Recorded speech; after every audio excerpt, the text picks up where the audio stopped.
पढ़ने का शौक़ शायद विरसे में मिला, क्योंकि बचपन में हम लोगों को इतने खिलौने वगैरह तो मिलते नहीं थे। यानी कभी गुड़िया होगी या कुछ घर घर खेल लिया वगैरह, यानी जो घर में होती थी बच्चों की किताबें क्लासिक्स ही होती थी घर में। क्योंकि मेरे वालिद आर्मी में थे तो काफ़ी दूर दराज इलाक़ों में उनकी एक वक्त पर पोस्टिंग्स हुई, चित्राल में, पंजगूर में, लंदी कोटल वगैरह में। तो वो जो भी उनकी किताबें होती थी वो साथ ही एक लाइब्रेरी ले जाते थे, तो उसी को हम लोग पढ़ते थे। तो शुरू की जो अंग्रेज़ी वगैरह की वाटर बेबीज़ और बहुत सारी और क्लासिक्स वो पढ़ी।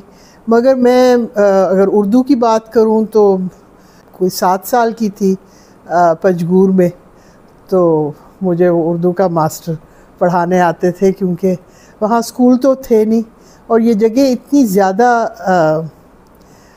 दूर थी और आइसोलेटेड थी कि उस वक्त हमारे माँ बाप ने हमें बोर्डिंग में नहीं डाला, क्योंकि कम्युनिकेशन के ज़राए भी महदूद थे।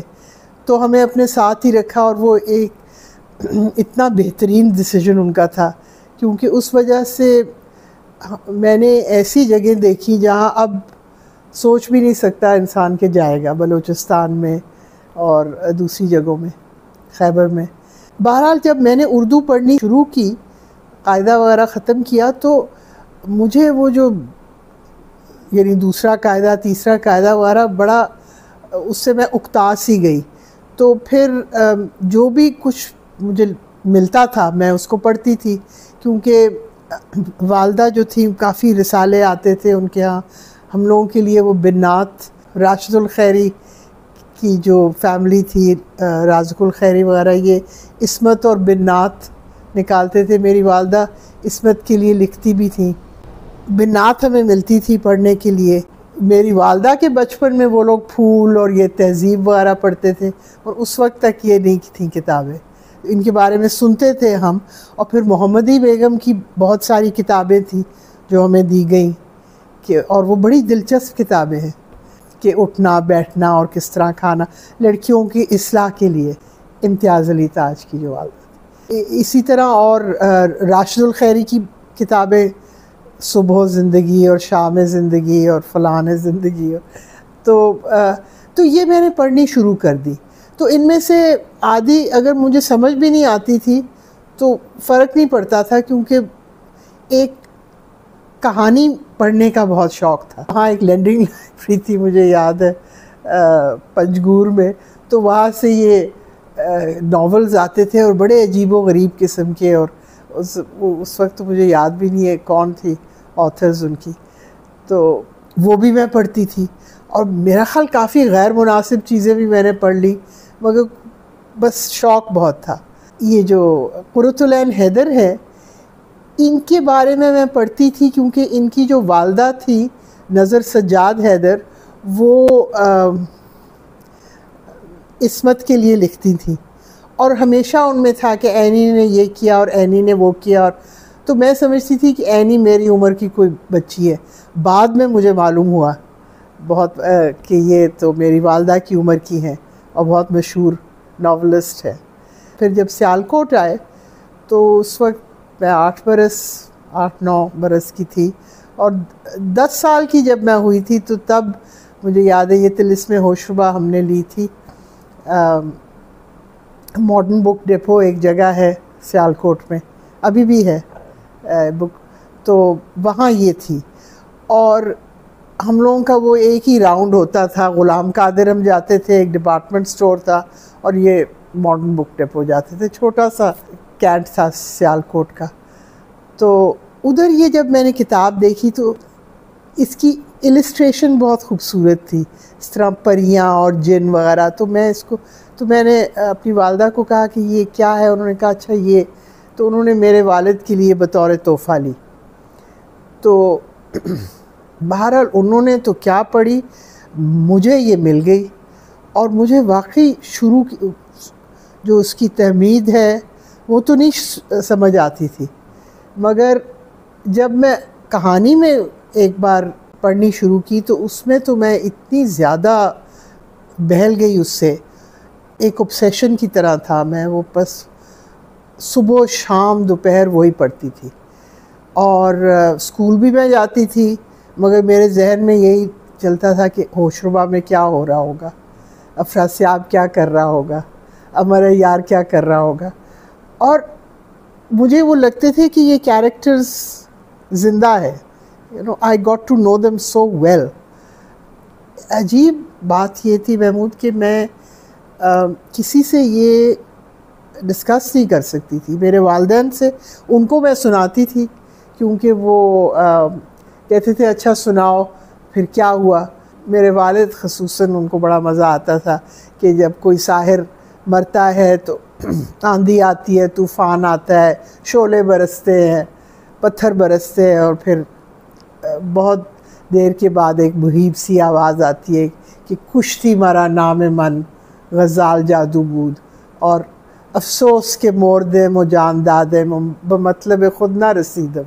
तो ये हमेशा एक था कि भी ये जादूगर के मरने की ये अलामत। तो उनको कुछ थोड़ा बहुत अंदाज़ा था मेरी ऑब्सेशन का, मगर मैं किसी और से मेरे साथ जो बच्चे पढ़ते थे वो तो उर्दू की कहानियाँ भी नहीं पढ़ते थे, तो मैं उनको नहीं कह सकती थी कि भी आज मैंने ये पढ़ा, अमर यार ने वज़ीर बख्तियारक को उसके बाप का हरीसा बनाकर खिलाया। अब you know, horrible stuff like this. बहरहाल फिर वो किताब मेरे लिए, उनको ये अंदाज़ा हो गया कि ये कुछ ज़्यादा ही हो रहा है, तो उन्होंने कहा अच्छा ये हमारे कमरे में होगी और तुम्हें पढ़ने के लिए मिलेगी, पर सारा वक्त नहीं। तो मुझे याद है रात को मैं किताब उनके कमरे से लेके, और उनके वो बड़े बड़े छत होते थे, रोशनदान, तो उनके रोशनदान से जो लाइट आती थी, because we had to have lights, तो उसमें मैं या टॉर्च चलाकर पढ़ती थी। तो वाकई मेरी नज़र तो बिल्कुल ख़राब हो ही गई, मगर मज़ा बहुत आया। और जब मुझे याद है जब होशरुबा में अफरासियाब जादू की मौत होती है तो मैं इतना रोई, और मैं यही सोचती थी कि इतना बड़ा सानिया दुनिया में हो गया और किसी को परवाह नहीं इसकी। तो बहरहाल उसके बाद और भी बहुत चीज़ें घर में आती थी। उस ज़माने में औरतों के होते थे ज़ेबुन्निसा और नूर, और उनमें वाकई बहुत अच्छे लिखने वाले थे। एक तनवीर ज़हरा बुखारी थी, जिनकी अब मुझे सिर्फ़ एक दो किताबें रेख्ता पर मिली हैं। उनका इस तरह लगता है नामो निशान मिट गया है, किसी को मालूम ही नहीं है। और वो बड़े रोमांटिक किस्म के अफसाने लिखती थी। उनके जो हीरोइंस थी वो हमेशा उनके सुनहरे बाल होते थे और वो बड़ी मॉडर्न होती थी। एक ख़ास उनका स्टाइल था। और भी बहुत लिखने वाले थे, तो मुझे तो जो कुछ मिल जाता था मैं पढ़ लेती थी। रईस अहमद जाफरी ने ये जो इसकी किताबत जो करवाई, और फिर उन्होंने इसका एक कंडेंस्ड वर्जन लिखा, जो बाद में आई फॉलोड हिज मॉडल। क्योंकि अगर आप बाद में मुझे होशरुबा की ज़ाहिर है वो जिल्दें उस वक्त नायाब थी, इधर उधर करके मुझे मिली, तो मैंने देखा कि ये तो बिल्कुल इंसान पढ़ ही नहीं सकता। वो उसकी जो जिस तरीके से उर्दू शाया होती थी 100 साल पहले, बहुत नज़दीक, और कोई भी उसमें ज़ाहिर है पंक्चुएशन तो होती नहीं है, मगर मसलन अगर 7 वॉल्यूम्स पर इसलिए थी क्योंकि मेरा ख्याल 3.5 वॉल्यूम्स तो उसमें शायरी थी। जो अगर मसलन एक सफ़े पर थोड़ी सी लाइंस थी टेक्स्ट की और बाकी वर्स की, और ये वर्स यानी इधर उधर से लेकर, मगर वो क्योंकि ओरल स्टोरी टेलिंग था ना, तो वो इस तरह तूल देते थे इस दास्तान को। तो जब ये जो मोहम्मद हुसैन जा और अहमद हुसैन कमर को नवल किशोर ने लगाया कि भी ये करो, तो तो मुझे नहीं मालूम कि उन्होंने किस तरह की, यानी उन्होंने बोला और किसी और ने कलम बंद की, या उन्होंने कहते तो हैं लिखा। बहरहाल अगर आप उसको I think Jafri realise what I did later कि भी इसको आप कर सकते हैं। जब नवल किशोर का आप पढ़ें तो वो मसलन उसको वो वाओ के साथ लिखते हैं, अलिफ वाओ सीन। अब जो आजकल के उर्दू पढ़ने वाले उनके लिए बहुत मुश्किल है उस तरह की उर्दू पढ़ना, हर लफ्ज़ में कुछ इस तरह का है। तो उन्होंने किताबत करवाई, बड़े रूडिमेंट्री किस्म के पैराग्राफ्स बनाए, मगर वो जो असल था वो रहा। तो ये उन्होंने एक इतनी अच्छी चीज़ की, और इसका अफसोस ये है कि किसी को इसका पता ही नहीं है। और अभी मैंने लम्स को ये दी थी कि ये स्कैन करें, तो उनकी लाइब्रेरी में अब है। जब इसकी ट्रांसलेशन मैंने बहुत देर बाद की, क्योंकि ये किताब थी जो मैं पढ़ती थी सारा वक्त, यानी और भी बहुत पढ़ती थी और ये भी थोड़ा थोड़ा।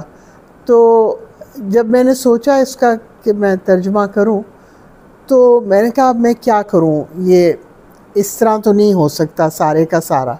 तो फिर मैंने सोचा कि मैं, क्योंकि ये है तिलिस्मे होशरुबा के बारे में, तो मैं फिर वो करूं जो तिलिस्मे होशरुबा से डायरेक्टली रिलेटेड है, यानी उसकी तस्खीर से। तो उसमें भी बहुत एग्जैजरेशन आ जाती है, उसमें एक पूरा आ जाता है तिलिस्मे आईना का है, मगर वो इतना दिलचस्प था, I didn't want to edit that. और मगर और बहुत कुछ सैक्रिफाइस करना पड़ा, मगर मैंने कहा ठीक है ये एक थ्रेड है, and I will keep the story related to Hoshruba. ये भी मैंने जहन में रखा कि मैं जब इतना साल होशरुबा पढ़ती रही हूँ, तो मैं बाज़ चीज़ें बार बार क्यों पढ़ती हूँ। तो मुझे ये मैंने देखा कि मैं वही चीज़ें ज़्यादा पढ़ती हूँ जो असल स्टोरी से है। यू ऑटोमेटिकली वो ज़्यादा दिलचस्प लगती है।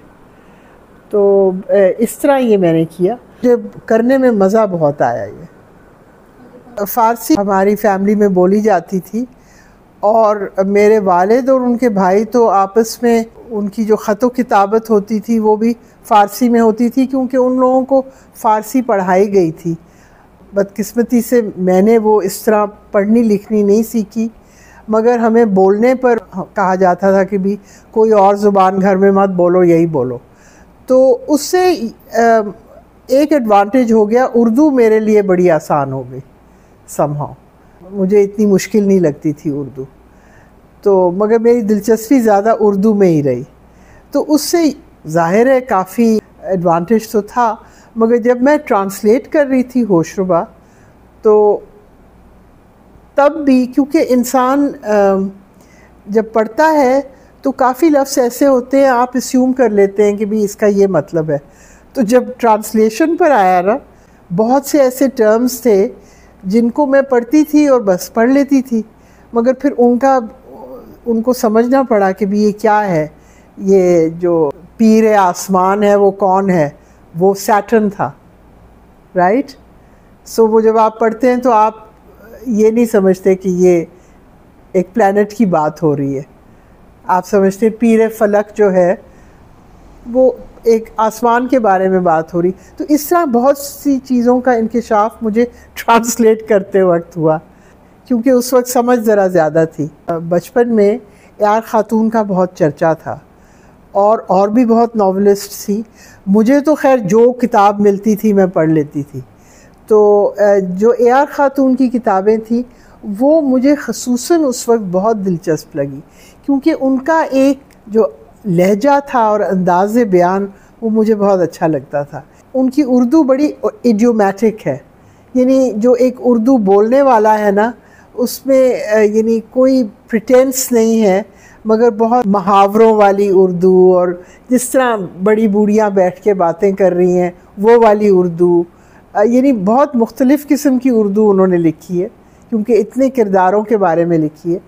जो दुनिया उन्हें तख्लीक की या जिस दुनिया के बारे में वो लिख रही थी, तो वो अब दुनिया नापैद है, क्योंकि वो एक मुस्लिम मुआशरे के बारे में लिख रही थी जो हिंदुस्तान में था प्री 1947। अब वो वहाँ भी नहीं है। तो इस लिहाज से मुझे उनकी किताबें, it's a repository of history. तो और उनकी किरदार निगारी बहुत ज़बरदस्त थी, यानी कुछ इस तरह लगता नहीं था जिस तरह कि कुछ फोर्स्ड है। बड़ी ऑर्गेनिक किस्म के उनके कैरेक्टर्स थे, बिलीवेबल थे, जो उनके हीरोज़ भी थे। अच्छा, मर्दों की साइकोलॉजी के बारे में भी उनको इल्म था, औरतों की, और उनके कोई किरदार इस तरह बिल्कुल ईवल या बिल्कुल गुड नहीं होते थे। ये उनमें एक सिफत थी। और एंटरटेनिंग भी उनकी जो कहानी नवीसी वो आला थी। तो ये जो ट्रांसलेशन मैंने उनकी किताबों की तो नहीं की, मगर उनकी कहानियों में से 2-3 कहानियों की है, तो वो अभी बस करीबन छप जाएगी। तो वो उसका नाम 3 प्रिंसेसेस है, और वो भी मैंने इसलिए की क्योंकि इतनी दिलचस्प ये कहानियाँ हैं। They are rooted in the subcontinent. इनका बिल्कुल जो बैकग्राउंड है, जो लैंग्वेज है, वो सब हमारी है, मगर हैं वो फेरी स्टोरीज, सुपर नेचुरल एलिमेंट उसमें है। और वो जो शहज़ादियाँ उसकी हैं वो भी बड़ी निडर किस्म की हैं। वो सिंड्रेला और स्लीपिंग ब्यूटी और उसकी तरह नहीं है। दे गो गेटर्स, भेस बदल कर बाहर निकलती हैं, लड़ती हैं। आजकल के दौर में मैंने इस तरह की फेरी स्टोरीज़ नहीं पढ़ी थी। तो ये मैंने अपने नवासा नवासी के लिए किया था कि उनको कुछ अंदाज़ा हो, बाहर रहते हैं, कि हम लोगों का क्या कल्चर है। शफीकुर रहमान से बहुत लगाव था मुझे। उनको भी ये दास्तानों से बहुत दिलचस्पी थी। दास्तानों से इतने आमोख्ता थे वो कि उसकी पैरोडी कर सकते थे वो। कराची जब हम आए तो उस वक्त मैंने आग का दरिया पढ़ी, तो बहुत उसका असर हुआ मुझ पर, क्योंकि मैंने इस तरह की किताब कोई पढ़ी नहीं थी उर्दू में। हाँ, उर्दू में एम असलम, उनसे भी तारुफ था। और एम असलम की एक किताब मुझे याद है, रक़्स-ए इब्लीस, जो पार्टीशन के बारे में था, but it was very well written. अच्छा, ये ए.आर. ख़ातून का भी, इनकी जो 3 किताबें इंडिया में सेट हैं और 3 हैं जिसमें पार्टीशन का अमल है, तो वो भी बहुत वैल्यूबल है इस तरह, क्योंकि उसमें लोग वो रेफ्यूजीज़ के बारे में बात करती हैं, किस तरह लोग आते हैं। फिर उन कहानियों में भी उनकी एक सलीका खातून है जो लखनऊ से आती है और किस तरह वो लाहौर में अपना मकाम बनाती हैं, मुलाजमा बन के काम करती हैं। डिप्टी नज़ीर अहमद का ये तो हमें दी गई थी ना कि जी ये पढ़ें आप, हुस्न आरा की उफ्ताद और हुस्न आरा का ये, और बिनातुल नाश और बिनातुल अरूस, ये जो 2 थी ये तो अजबर थी हमें, मगर वो भी दे वर सो वेल रिटन। वो इतनी खूबसूरती से लिखी गई हैं। अंग्रेज़ मेम साहब जब आती हैं तो उनकी बहुत तारीफ़ें होती हैं कि कितने सलीके से ये लोग खाते पीते हैं, और जो उस्तानी जी होती हैं वो किस तरह उनको अपना इतर और पान पेश करती। जब मकरान से मेरे वालिद की पोस्टिंग हुई थी सियालकोट में, तो हम समझते थे कि सियालकोट बड़ी ज़बरदस्त जगह है, क्योंकि पंजगूर में कुछ था ही नहीं। बहरहाल उससे ये हो गया कि लाहौर बहुत आना जाना था उस ज़माने में। तो उसके बाद मेरे वालिद रिटायर होने से पहले ही उन्होंने नौकरी कर ली थी स्टेट बैंक ऑफ पाकिस्तान में, तो हम कराची गए। तो ये अब अर्ली 60s का वक्त था, और कराची एक बहुत ही मुख्तलिफ जगह थी। एक तो बहुत पुररौनक थी, लोग वहाँ के बड़े दिलचस्प थे, यानी आपको हर वैरायटी मिलती थी वहाँ। पारसी भी थे, गोअन्स भी थे, गुजराती भी थे, और सिंधी भी थे, बलोची भी थे, पंजाबी भी बहुत थे। एक माइक्रोकॉज़म था पाकिस्तान का वो, मगर खानी भोरी वगैरह, तो उस किस्म के, मसलन जिस स्कूल में मैं सेंट जोसेफ में थी, हर किस्म की बच्ची वहाँ आती थी। किताब महल थी, किताब महल में बस वहाँ उर्दू की किताबें मेरी वालदा देखने जाती थी। टॉमस एंड टॉमस थी, टॉमस एंड टॉमस ज़रा आगे जाकर थी। टिटमिट से एक दुकान थी जहाँ पर दुनिया भर की खुराफात मिलती थी, रिसाले और फिल्मी रिसाले, यानी इधर से अखबार लगे होते थे और आपको ख़ुद देखना, और हमारे मतलब की भी चीज़ें होती थी। मैं सब कुछ पढ़ती थी, कॉमिक्स, क्लासिक्स, उर्दू, इंग्लिश, जो भी मिल जाए। वो एक बड़ा इवेंट होता था कि उधर जाकर, क्योंकि चीज़ें ढूंढनी पड़ती थी ना खुद से, तो वहाँ जाना होता था। किताबें ख़रीदने का जो अमल था वो मेरा ख़्याल हर घर में था, सिर्फ हमारे में नहीं। लोग बहुत पढ़ते थे, बिकॉज़ इस तरह की इंफॉर्मेशन तो थी नहीं ना कि आप गूगल कर लें तो मालूम कर लें। हर चीज़ के लिए किताब की ज़रूरत थी। हमारी जो लाइब्रेरी इतनी बड़ी इसीलिए बन गई क्योंकि एजाज़ को जो किताब लिखनी होती थी उसके लिए रिसर्च मटेरियल उनको ख़रीदना पड़ता था। You didn't have access to it. Karachi एक साफ़ सुथरा बहुत था, माहौल बहुत अच्छा था। यानी हम लोग रात के कितने बजे भी हम लोग निकल जाते थे, कोई फ़र्क नहीं पड़ता था। जब हमने ड्राइविंग सीखी तो उस वक्त भी लड़कियों के लिए एक सेफ़ जगह थी वो, ये मुझे याद है। और जब हम पंजाब आते थे तो लगता था कि नहीं है, ज़रा झिझक होती थी, मगर वहाँ नहीं होती थी।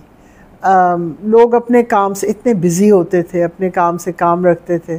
उसका जो एक कॉस्मोपॉलिटन एक माहौल था ना। और फिर मेरे माँ बाप की हर तबके में दोस्ती थी, तो मेरी वालदा के पास बहुत सी ख़वातीन आती थी। कमर ज़मानी बेगम एक थी, और यानी मुग़ल थी, और बहुत उनको, हालांकि उनके मियाँ रेलवे में कुछ थे, मेरा ख़्याल बेवा थी, तो और बहुत नफासत से उनका गरारा और उनकी हरी हरी आँखें और उनकी बातें बड़ी तहज़ीब याफ्ता थी। वो एक मैमूना खातून मुझे याद है, पापोश नगर से आती थी। अब ये सब ख़वातीन आती थी माली मदद के लिए, मगर इनकी गुफ्तगू इतनी दिलचस्प होती थी। तो और कहाँ कहाँ से हिजरत करके, मुझे याद है सियालकोट में भी हम जब थे तो एक बुआ थी जो हमारे घर में काम करने आई थी, तो अकेली थी, सहारनपुर की थी, और जब यहाँ आई तो सारे मरकट गए इनके, जो भी इनके साथ थे, तो अकेली सियालकोट में रहती थी। और अपना वही जिसको वो घुटन्ना कहती थी, चूड़ीदार पजामे को घुटन्ना, अभी तक मेरे मुंह पर भी यही चढ़ा हुआ है, घुटन्ना और कुर्ता और सब माया लगी हुई, और दांत झड़ गए थे तो वो एक कुलिया सी उनकी थी, उसमें छालिया वगैरह पीस के और पान सब पीस के तो फिर वो खाती थी।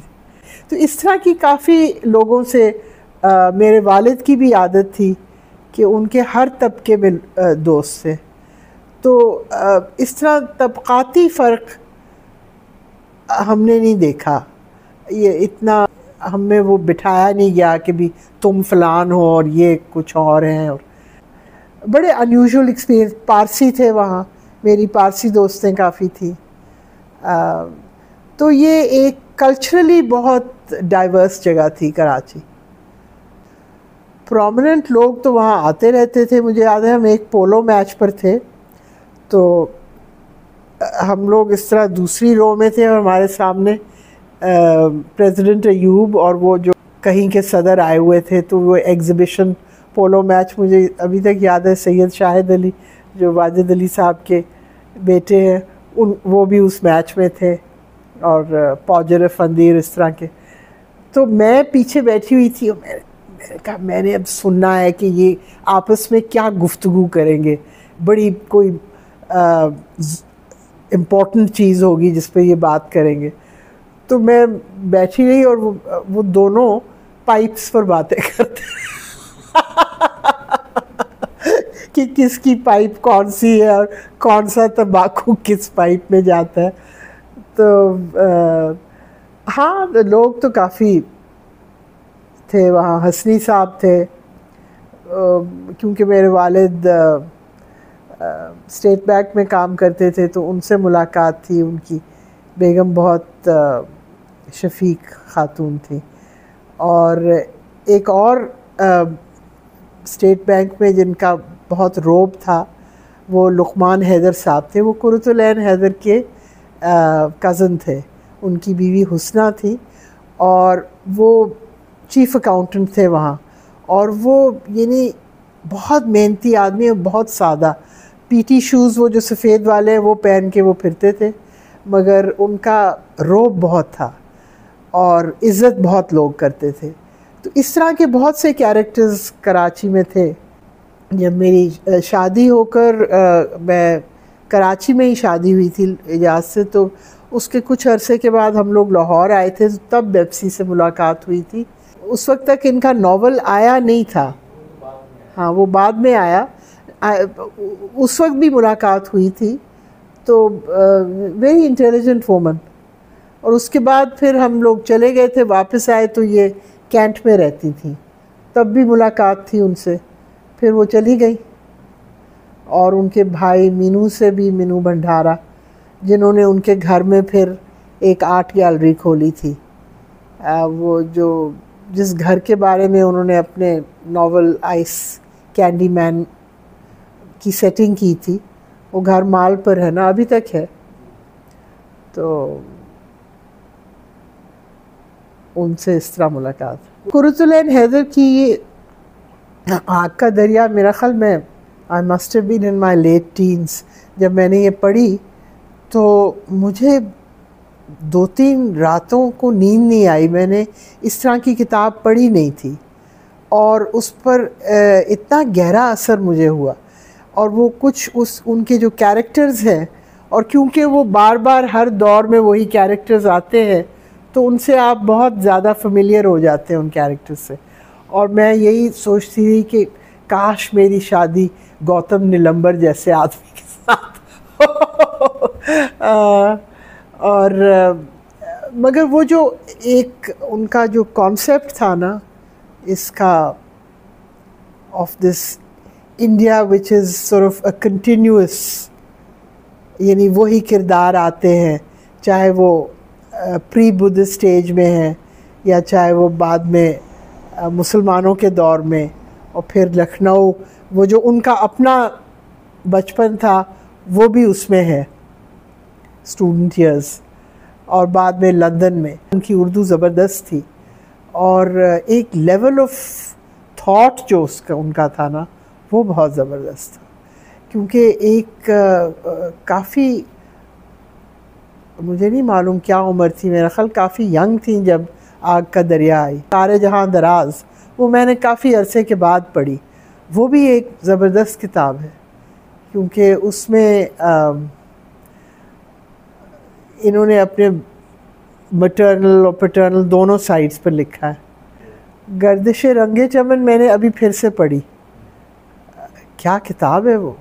यानी वो पूरा एक दौर था इन कोर्टिजान्स का, और किस तरह वो शुरू होती है।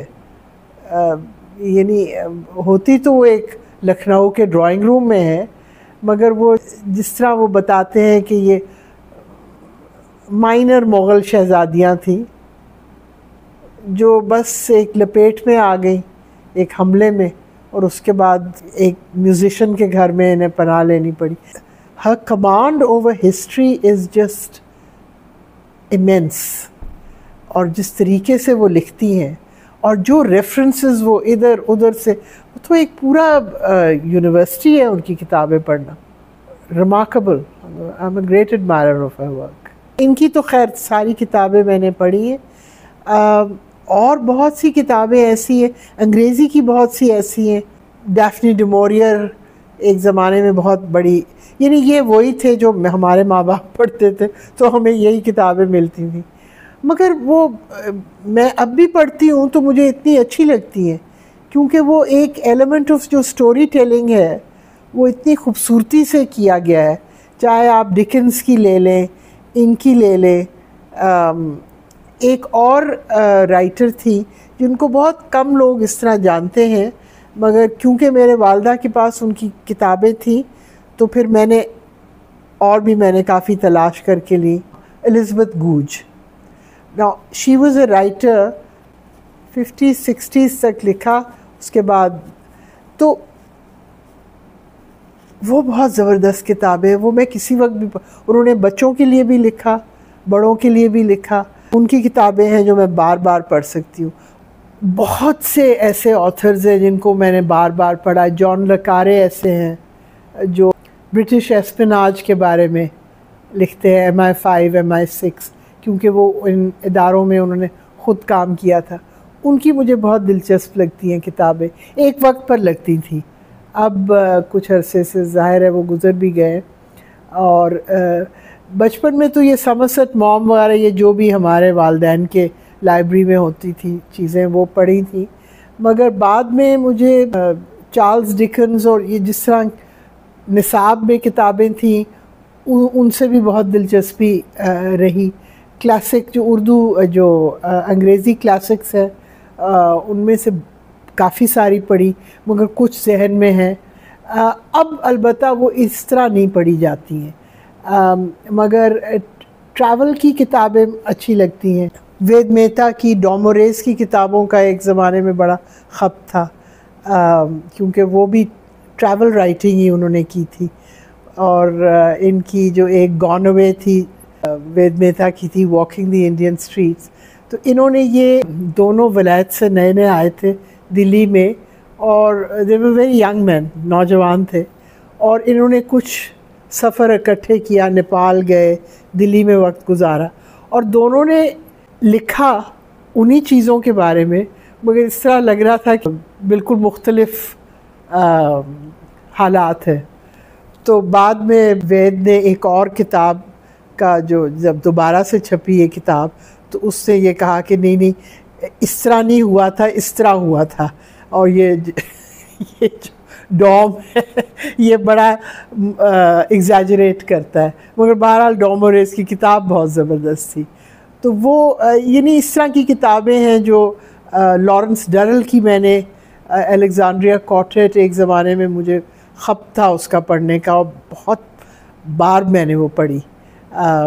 जैन मॉरिस से एक ख़ातून है जो पहले हज़रत होते थे जॉन मॉरिस के नाम से, और फिर वो जैन मॉरिस बन गए और इधर भी आए, कराची भी आए।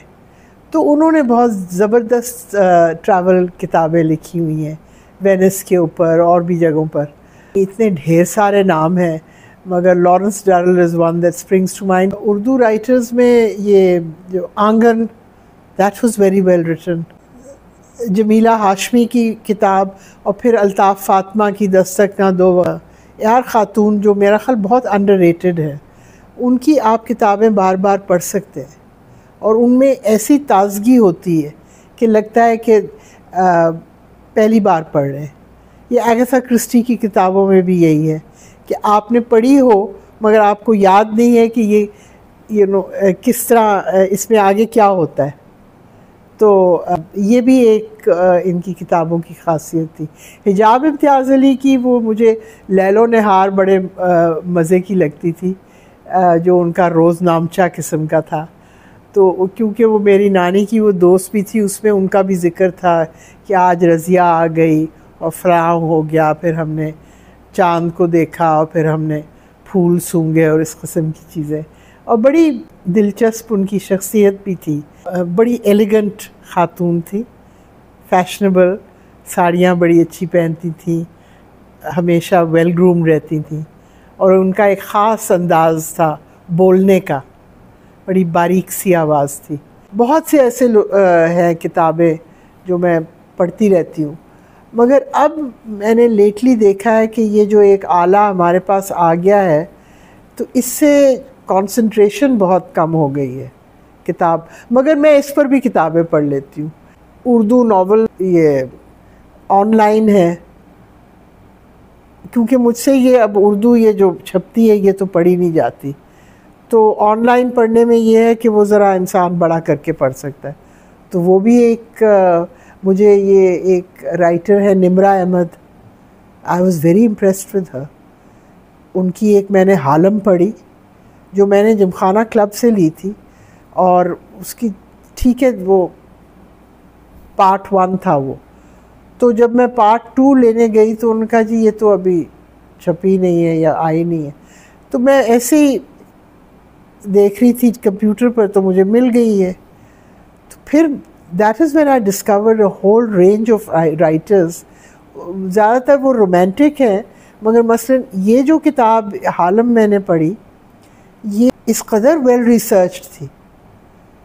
मलेशिया में इसकी सेटिंग है, मलेशियन पॉलिटिक्स और सोसाइटी के बारे में बहुत कुछ है, मिडीवियल मलेशिया, इसमें टाइम ट्रैवल है।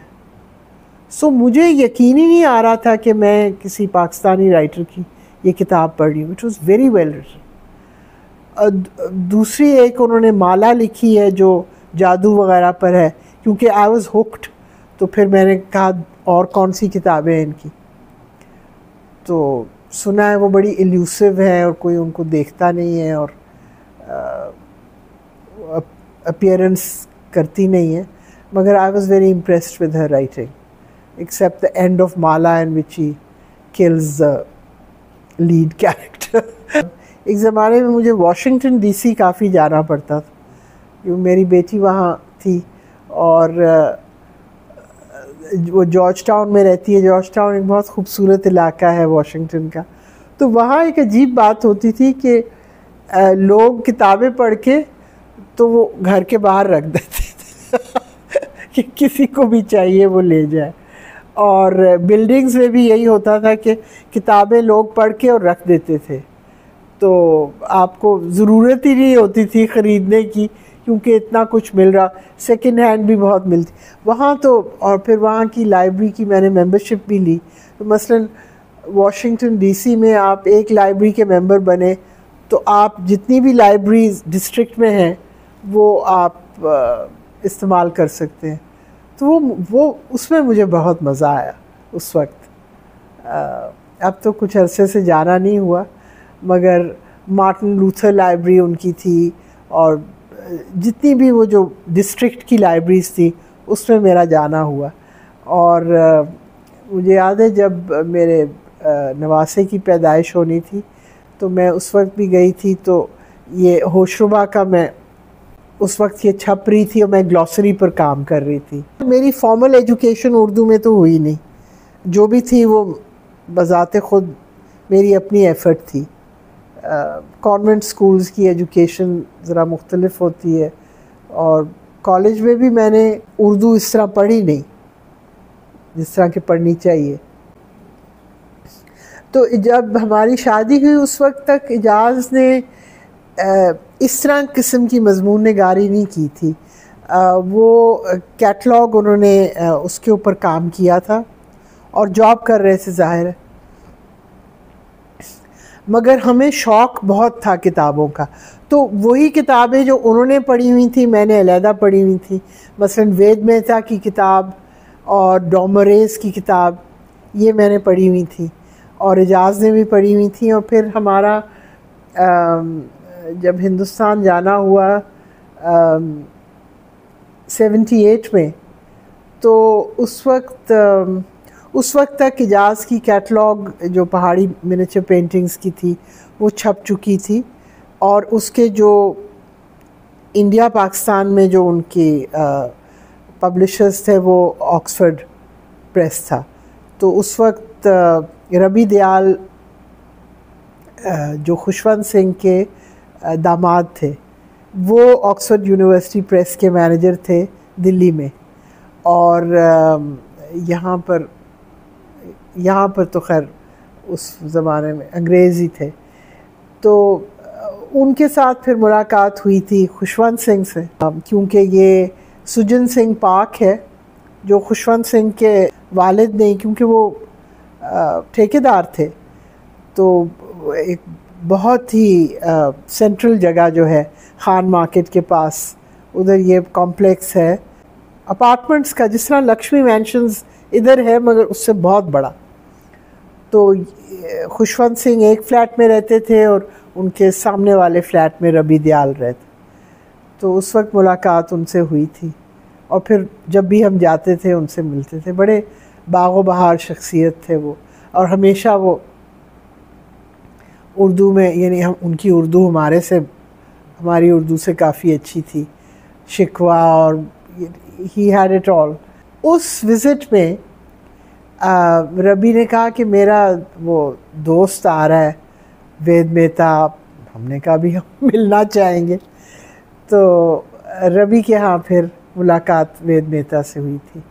हालांकि पहली बार मिले थे तो मगर बहुत आपस में हम क्लोज हो गए। फिर उनको हमने दावत दी कि आप आए इधर, लाहौर आए।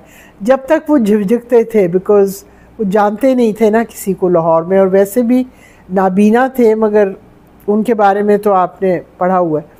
तो फिर वो आए यहाँ पर, लाहौर में क़याम किया। फिर हम उनको इस्लामाबाद ले गए, मरी ले गए, क्योंकि उनकी यादें थीं उन घरों से, यहाँ वाले घर से, और मेहता गली की पूरी डिस्क्रिप्शन उन्होंने दी है। He was A remarkable man. हाँ, जब उस वक्त वो आए थे तो डॉक्टर मुबशर ने ही वो अरेंज किया था। तो हम जब गए थे तो वेद को बिल्कुल घर का मालूम था। वो 13 बरस की उम्र में उन्होंने वो लाहौर छोड़ा था। तो हालांकि नाबीना थे, मगर वो कहेंगे अच्छा ये यहाँ बरामदा है और फिर यहाँ ये राहदारी है, कॉरिडोर है, और ये कमरा है और इधर ये कमरा है। और अच्छा, अब वो डॉक्टर मुबशर की जो बहनें थी, वो जाहिर है आपके घर में कोई आ जाए और कहे जी अच्छा मैंने इधर जाना मैंने उधर जाना है, तो वो ज़रा घबरा गई। और वो फर्नीचर की अरेंजमेंट उस वक्त मुख्तलिफ होगी, मगर वो एक एक कमरे का बताते रहे कि इधर मेरे वालिद की स्टडी थी, इधर ये था, इधर वो था। फिर ऊपर गए कि यहाँ बरसाती है, पीछे जो आंगन सा एक, वो आपने देखा ना पीछे एक कोर्टयार्ड, उसमें उधर उनकी बहुत यादें थी। और मुझे याद है जब हम निकले थे तो हम लोग उनसे बातें कर रहे थे, और ये गेट के ऊपर एक इस तरह बेल सी आई हुई थी, गेट का जो पिलर है, सतून, तो ये इस तरह कर रहे थे। तो उसको हटा के तो उसके ऊपर वो कुंदा हुआ था, अमोलक राम मेहता। सो ही रिमेंबर्ड दैट। बाद में फिर मैंने उसके बारे में, मेरा ख्याल लॉस्ट फ्रॉम व्यू में लिखा था, उन्होंने भी लिखा इसके बारे में, एजाज ने भी लिखा है। हाँ, क्योंकि वो अच्छे दोस्त, जब हम न्यूयॉर्क जाते थे उनसे मुलाकात, फिर उनने शादी की, उनकी 2 बेटियां हुई। लिन उनकी बीवी, एक बहुत कल्चर्ड घराने से उनका ताल्लुक़ था, तो ये न्यूयॉर्क में रहते थे। एक बेटी उनकी डॉक्टर है, एक दूसरी जो है वो राइटर है। वो आई थी यहाँ हमारे साथ, ठहरी थी। उस ज़माने में वो पाकिस्तानी आर्ट पर कुछ काम कर रही थी। मैंने एक चीज़ देखी है, ज़ाहिर है इन लोगों का, जो इंडियंस लाहौर में थे या पंजाब में थे, वो उसको उसी तरह याद करना चाहते हैं जिस तरह वो था। They don't really want to know what happened afterwards, क्योंकि वो एक बड़ा ट्रॉमा था उनके लिए। इतने अरसा एक शहर के साथ वाबस्ता, यानी एक ख़ित्ते के साथ वाबस्ता हूँ। यहाँ से जो लोग गए, जिस तरह वहाँ से यूपी वगैरह से हमारे लोग आए, उनका भी यही है। तो उन्होंने तो पूरा रिक्रिएट कर लिया कराची में, हैदराबाद कॉलोनी और फलाह कॉलोनी। और मुझे याद है एक बार मैं समनाबाद गई और हमने किसी को छोड़ना था। एक मेहमान थे वो, और उनकी मेरा ख्याल जो नानी दादी वही रहती थी, तो उनको वो दिन उन्होंने हमारे साथ गुजारा, और फिर मैं उधर ले गई। तो वो माहौल जो था वो बिल्कुल लखनऊ का था। वो इमली का पेड़ था और गरारे में वो खातून बाहर आई। तो मैंने कहा, मैं लगता है मैं किसी यार खातून के नावल में आ गई हूँ। तो लोग अपनी जो है वो रखते हैं, जो एक ट्रेडिशन है। कराची में भी ज़ाहिर है जो हैं तो पाकिस्तानी, मगर आप अपनी रूट्स को भूल तो नहीं सकते। उनकी किताबों में से वो जो उन्होंने द रिसोर्सफुल फ़कीर्स लिखी है, जो अपने ख़ानदान के बारे में, यानी जो basically it's the history of the Punjab Ranjit Singh के ज़माने से, और वो जो 3 बुज़ुर्ग शख्सियात थी, फ़कीर अज़ीज़ुद्दीन, नूरुद्दीन और इमामुद्दीन, उनके बारे में, और फिर जब तक यहाँ सिख राज ख़त्म होता है और ब्रिटिश राज फिर शुरू हो जाता है, उस तक है। तो वो मेरा ख़्याल बहुत I feel it's a very well researched book, very readable book. एक और उन्होंने जो लेडी कैनिंग के बारे में लिखी है, जो यहाँ थी, गवर्नर जनरल कैनिंग की बीवी थी, और बहुत ही रिमार्केबल ख़ातून थी कि उन्होंने अकेले सफ़र करके इस सारे ख़ित्ते की तस्वीरें बनाई।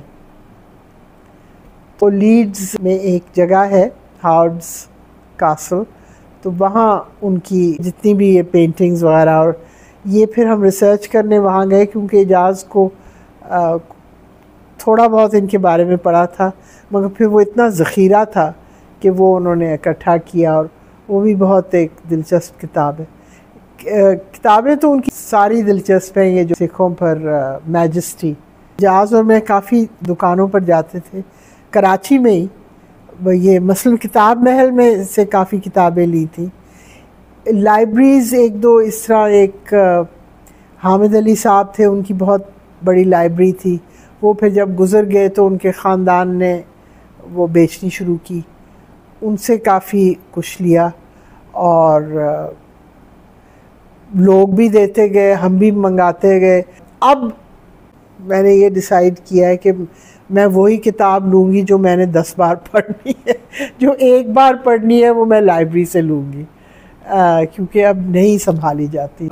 उनमें काफ़ी ऐसी किताबें हैं, मसलन एक बड़ी मज़े की है, वो मेरी वालदा की किताबों में थी, शहज़ादियों की बिपता। यानी वो वो मुग़ल शहज़ादियाँ जब दरबदर हुई, जब ये गदर हुआ 1857 का, और वो किला मोहल्ला बर्बाद हुआ। मेरा ख़्याल फ़िक्शन लिखना बहुत मुश्किल है। फ़िक्शन मैंने कोशिश की है, अब मैं चाहती हूँ कि लिखूँ, मगर मेरा ख़्याल सबसे मुश्किल, pros is not a problem at all, but fiction is.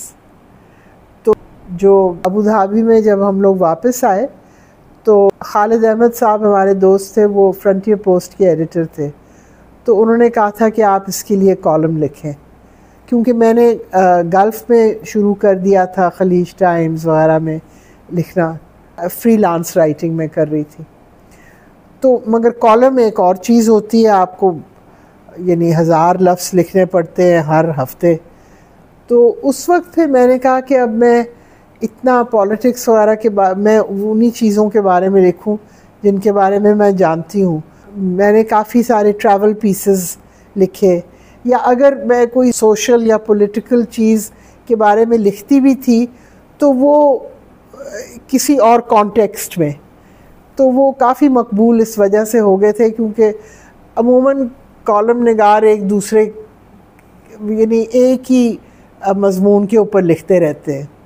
Travel pieces were very very popular as were the others, तो वो कुछ साल मैंने उनके लिए लिखा। फिर ये कंपाइल मैंने किया और ये फिरोज़ शम्स ने छापी थी बतौर किताब, लॉस्ट फ्रॉम व्यू के नाम से। हाँ, तिलिस्मे होशरुबा मेरा ख़्याल कोई 2000 में, उससे पहले मुझे ख़्याल आया कि मैं तिलिस्मे होशरुबा को उर्दू में लिखूं और ज़रा सलीस उर्दू में लिखूं, क्योंकि मैं ये जो उसकी किताबें देखती थी जो बच्चों के लिए लिखी गई हैं, तो मुझे बहुत परेशानी होती थी क्योंकि मेरे मुताबिक उसमें दिलचस्प एलिमेंट था वो नहीं था इन किताबों में, वो बहुत बच्चेगाना कर दी थी। तो मैं चाहती थी कि ये किसी तरीके से, जिस तरह की ये एक बहुत मैच्योर किताब है, उस तरीके से आए लोगों के पास कि सिर्फ अमर यार की यारियाँ नहीं है ये किताब। उस वक्त जब मैंने ये इरादा किया और मैंने इस पर थोड़ा काम भी किया, तो मेरे बेटे ने कहा कि आप ये क्यों उर्दू में कर रही हैं। मैंने कहा कि इसलिए कि लोग पढ़ें। उसने कहा कि नहीं, जिन्होंने पढ़ना है वो उर्दू में पढ़ लेंगे। मैंने कहा वो तो नहीं पढ़ेंगे, ये मुझे पता है, मगर बहरहाल मैं कोशिश करती हूँ। अलिफ लैला की कहानियाँ उन्हीं की ट्रांसलेशन देखी थी, इस तरह की किसी चीज़ की नहीं देखी थी मैंने। तो वो जब मैंने शुरू किया तो वो जिस तरह इट फ्लोड वेरी वेल। और मुझे पता था कि मैंने क्या लिखना है, मैंने क्या छोड़ना है। और तो वो पहले 2 चैप्टर्स जो थे, तो हमारी दोस्त वो इंतज़ार साहब से मुलाकात थी, तो मैंने उन्हें कहा कि आप ज़रा ये पढ़ेंगे, क्योंकि आप उर्दू से भी आमोख्ता है और अंग्रेज़ी में भी आप कॉलम लिख रहे हैं, तो just tell me how it reads. तो इंतज़ार साहब ने कहा अच्छा ठीक है। और अगले हफ्ते उनका एक कॉलम आ गया कि ये जो शहनाज एजाजुद्दीन है ये कॉन्वेंट की पढ़ी हुई हैं, मगर इन्होंने इसकी ट्रांसलेशन मुझे बड़ी शर्मिंदगी हुई। मैंने कहा इंतज़ार साहब आप ये क्या कर बैठे। कहेंगे क्यों, मैंने तो बहुत तारीफ़ की है, आपने मुझे बताना था कि ये ट्रांसलेशन है किसी काबिल है भी कि नहीं। बहरहाल it was very sweet of him. इसका जब से इसका में ख्याल आया और जब तक ये पब्लिश हुई, ये 10 साल का अरसा था। उसमें 2-3 साल मैंने नहीं काम किया था, कुछ साल काम किया, फिर इसकी पब्लिशिंग में भी 3-4 साल लग गए। तो मुझे याद है जब ये किताब छपी तो मैंने इंतज़ार साहब को एक कॉपी दी, तो कहने लगा कि मुझे यकीन नहीं आ रहा कि आपने ये किया है। मैंने कहा क्यों, आपको क्यों नहीं यकीन आ रहा, क्यों मैं उर्दू नहीं पढ़ सकती। कहेंगे नहीं ये बात नहीं है, दरअसल ख़वातीन दास्तानें पढ़ती नहीं थी। तो फिर मैंने कहा ये एक जनरेशनल बात है, क्योंकि ये जो कंजर्वेटिव घर थे और उनका बड़ा कंजर्वेटिव घर था, उसमें ख़वातीन को दास्तानें पढ़ने की इजाज़त नहीं थी, क्योंकि ये बड़ा फ्री फ्लोइंग लिटरेचर था। ये लिटरेचर था जो अंग्रेज़ों से पहले का हमारा अपना लिटरेचर था। इसमें ऐसी ऐसी बातें लिखी हैं कि मुझे याद है जब मैं ट्रांसलेट कर रही थी तो मेरी बेटी कह रही थी हाँ आप ये लिखेंगी। मैंने कहा मैं ट्रांसलेट कर रही हूँ भाई, यानी ये एक फ्री व्हीलिंग किस्म की थी। और फिर अंग्रेज़ों ने जो लिखवाई किताबें इसके तर्ज पर लिखवाई, मगर वो बिल्कुल मुख्तलिफ थी, क्योंकि जो भी इसका दिलचस्प एलिमेंट था वो उनमें नहीं था। क्योंकि इसमें तो यानी एक बड़ी ओपन सी सोसाइटी थी। जब बचपन में जब ये किताब ख़त्म होने को आ रही थी तो मुझे एक ही फ़िक्र था कि उफ़ हो, तो अब ये जो है ये सब तौबा कर लेंगी और ये मुसलमान शहज़ादों से शादी कर लेंगी जादूगरनियाँ, और उसके बाद या ना ये उड़ सकेंगी, ना ये किंगडम्स में राज कर सकेंगी, ना ये लड़ सकेंगी, इनकी ज़िंदगी क्या होगी, ये तो पर्दे में चली जाएंगी।